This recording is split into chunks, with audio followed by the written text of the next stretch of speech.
Well, good hump day to ya. It's Dan. I want to welcome you to my home in the sticks. Hope everybody's having a show enough good Wednesday. But I'm here to tell you in East Central Mississippi, rain and it is hot. Before we get started on this video, I always like to mention that if you are new to the channel, we want to welcome you.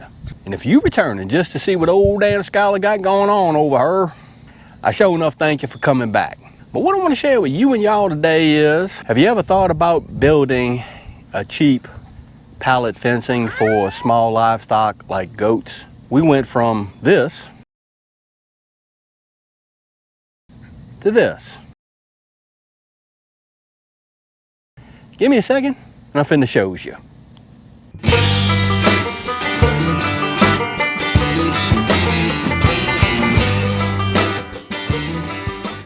All right, well look at there.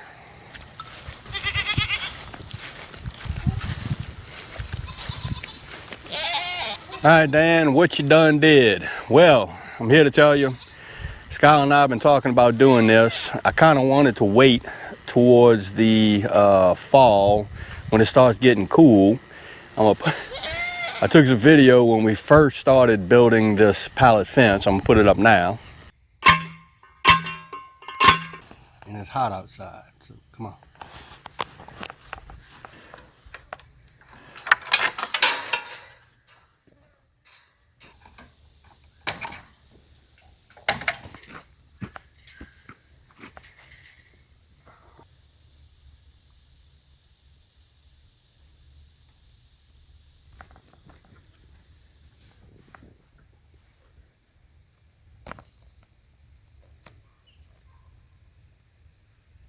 We actually started the pallet fencing Friday, last Friday. We wanted to expand our goat paddock, or the females paddock, out a little bit more, but we didn't want to spend a whole bunch of money on wood and barbed wire and stuff like that. So we did a little bit of research. We was like, you know what, we have access to free pallets, so let's build a paddock using nothing but pallets. That's a tongue twister.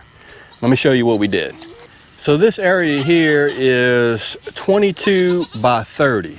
So we extended this paddock tremendously, and that's thunder you hear in the background because it looks like it's finna come a flood. So we talking about roughly a 50 by 50 paddock now.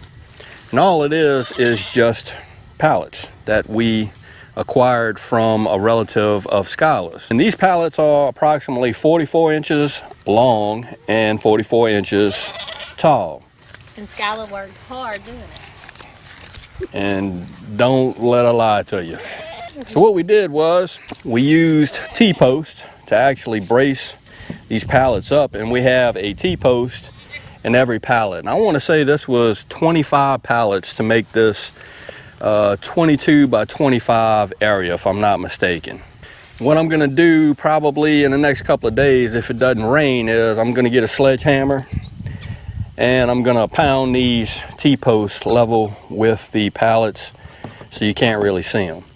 But the goats are really enjoying it. They're able to get on some fresh grass and graze. And another good thing about this is once they eat this grass down to a certain point, we can get them out of this paddock. We can close it up. We can water the grass, let it get high, and we can let them back in it. It's kind of like alternating grazing areas, so to speak. Dan, why did you go this route? Or why did y'all go this route? Well, fairly simple. Pallets in our area are cheap or free. That was number one. Number two, it's real easy to fix this fence if something goes wrong. If one of these pallets happen to break, all we got to do is unscrew it, because it's screwed in 3 different places, here, the top, the middle, and the bottom. We just unscrew it on both sides and we lift this whole pallet up and drop a new one in. Too easy. You can fix this fence rather quickly. And this fencing will last. These pallets can climb, these goats can climb on these pallets. They can do what they want. Ain't nothing going on. They can push into them because goats like to rub up against things. No big deal. this fence will last. I've actually climbed over it several times when we were building this, and it held my big butt up. So a couple of goats pushing into it, not a big deal. So this is a real affordable way to get you some fencing up or a paddock up just to house some small animals. I would imagine this will work for horses too, maybe pigs, I don't know, but it's working perfectly for the goats, and we're liking it. It involves a little bit of work, well, a lot of work, especially if you have to pound these T-posts into the ground. That takes a little bit of work. And again, we were really wanting to wait towards winter to do this, but we had to get a new paddock up pretty quickly. So as Rob quotes and says in his videos, the sap of garden, we had to put a whole bunch of sweat equity into it, and that's what we did. But I think it turned out okie dokie. So that's what I wanted to share with you and y'all today. A simple way to build a paddock using pallets to make a fence. Real simple, real easy, just takes a little bit of work. Dan, is this paddock square? No, by no means, it is not. Skylar's laughing at me.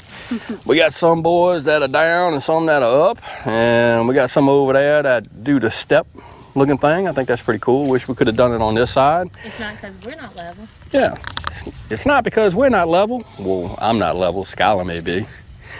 But the ground isn't level. This is a big old terrace right here. So the ground does like this, and it slopes downwards and it slopes that way. And that's not really a big concern because it is a do-it-yourself pallet fence. It's a country fence. It's supposed to look like that. So again, I hope everybody's having a show enough good Wednesday, and I hope everybody's being safe amid this crisis we still have going on.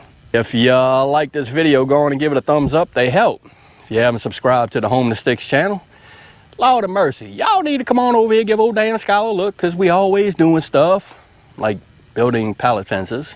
With that being said, you know it's coming. Dan Reffer is sure enough always gonna say it. Don't let nobody dull your shine. And I mean nobody. You get your shine on and go on and be you. And Dan will see you and y'all in the next video.